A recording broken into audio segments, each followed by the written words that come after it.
Proche-Orient, puisqu'une délégation du Hamas est arrivée en Égypte pour des négociations sur une trêve à Gaza. Contexte de guerre où la Cour pénale internationale met en garde contre les menaces à son encontre. Au sommaire également des experts des Nations Unies qui dénoncent les lois de région de droite sur la dictature franquiste en Espagne. Et puis en Allemagne, il est une annonce immobilière qui ne passe pas inaperçue.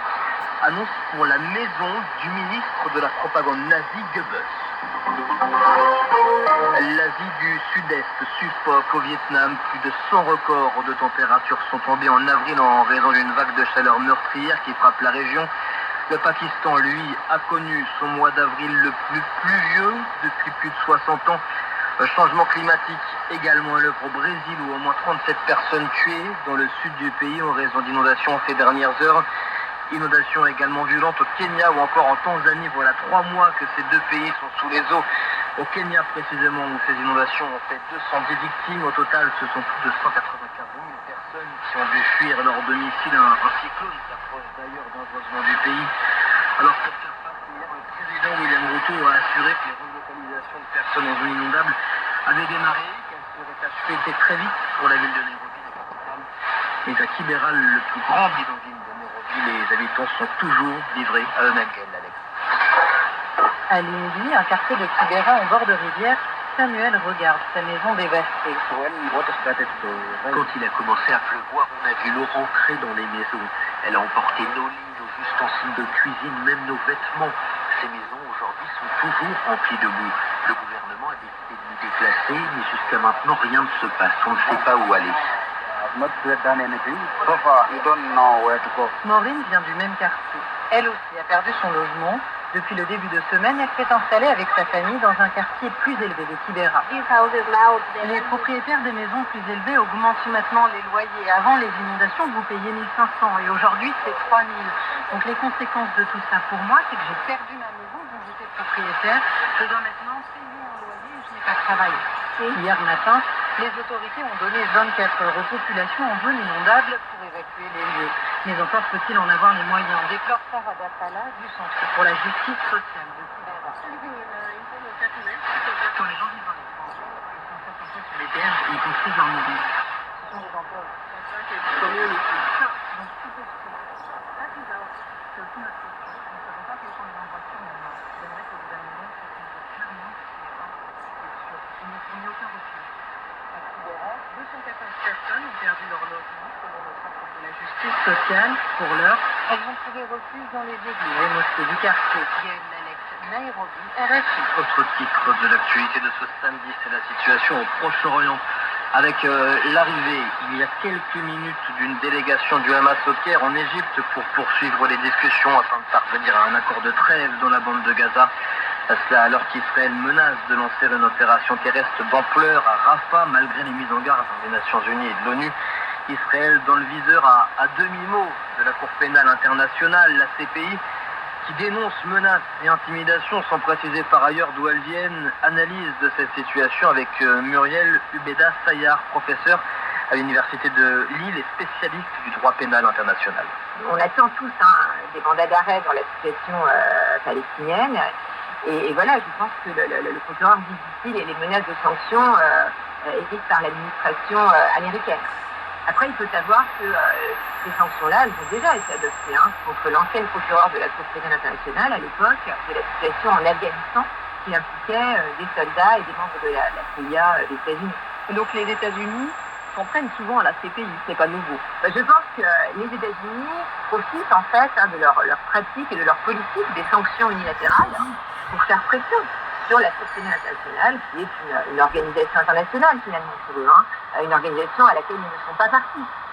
Donc la situation palestinienne, aujourd'hui, on voit bien, elle cristallise un très très grand nombre d'oppositions politiques qui se manifestent dans le cadre de la Cour pénale internationale, mais aussi dans le cadre de la Cour internationale de justice, puisque vous avez 2 affaires en cours devant la Cour mondiale. La Cour internationale de justice, c'est l'organe judiciaire principal des Nations Unies. Muriel Ubeda Sayar, professeure à l'université de Lille, spécialiste du droit international pénal, elle était interrogée par Muriel Paradon.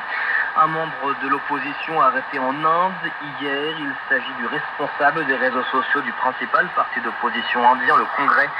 Il est soupçonné d'avoir trafiqué une vidéo du ministre de l'Intérieur, Amit Shah, le ministre de l'Intérieur. Donc, et puis toujours au chapitre judiciaire, une enquête ouverte en France contre Total Energy ce samedi matin pour homicide involontaire et non-assistance à personne en danger. Cela fait suite à la plainte de survivants et de familles de victimes de la sanglante attaque djihadiste de Palma au Mozambique en mars 2021.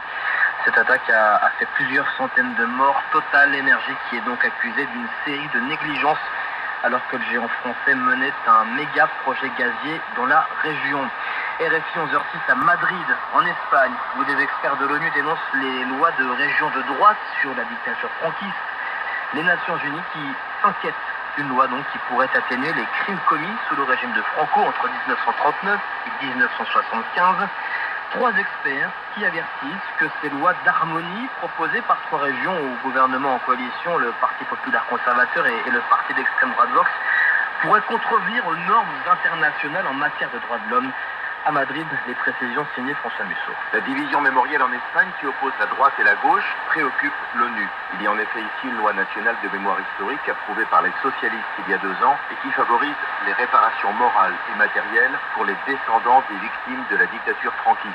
Or, ces derniers mois, 3 régions dirigées par la droite et l'extrême droite, l'Aragon, la Castille-Léon et Valence, ont remis en cause cette législation, et ce, via une contre-législation. Cette dernière a reçu le nom de loi d'harmonie, mais en réalité, celle-ci vise à diluer la gravité des crimes du franquisme en les mettant au même niveau que des atteintes aux droits de l'homme qui ont pu se produire avant la guerre civile, au moment de la République, dans les années 30, lorsque la gauche radicale était au pouvoir. Aux yeux des socialistes au pouvoir national, il s'agit d'une offensive visant à enlever toute légitimité à la mémoire de ceux dont les parents ont été assassinés ou forcés à l'exil après la guerre civile et pendant la dictature de Franco. Cette polémique sur la mémoire nationale met en exergue le fait qu'en Espagne, il n'y a pas de narratif commun sur les événements qui ont marqué son histoire. François Musso, Madrid et RFI. On part en Allemagne à présent, et si vous avez comme projet d'y acheter une maison, cette annonce va peut-être vous intéresser ou pas, puisqu'il s'agit d'une villa avec un vaste domaine au bord d'un lac idyllique à une quarantaine de kilomètres de Berlin. Une villa, ma foi, pleine d'histoire, puisqu'elle est tout simplement l'ancienne propriété du ministre de la propagande nazie, Joseph Goebbels. Et devant une telle publicité, la municipalité de la capitale allemande est prête même à céder ce vaste complexe gratuitement, Pascal Thibault. Je fais don du terrain à quiconque voudrait le récupérer. Ça n'arrive pas tous les jours qu'un grand argentier fasse une offre aussi alléchante aux contribuables. L'adjoint aux finances de Berlin doit faire des économies. La villa en piteux état de l'ancien ministre de la propagande de Hitler, Joseph Goebbels, ne constitue pas seulement un héritage sulfureux. Le bâtiment et le terrain de 17 hectares, à une quarantaine de kilomètres de Berlin, entraînent des dépenses de plusieurs millions d'euros par an pour la sécurité et l'entretien. Et la capitale allemande doit faire des économies budgétaires. Joseph Goebbels s'était vu offrir le terrain en 1936, où la villa fut construite au bord d'un lac. Le ministre de la propagande nazie recevait des personnalités, des stars du cinéma et des maîtresses. Ni la région du Brandebourg, où se trouve le domaine, ni l'État fédéral ne sont intéressés par cet héritage. En 2016, Berlin avait renoncé à vendre la villa, craignant un rachat par des nostalgiques du Troisième Reich.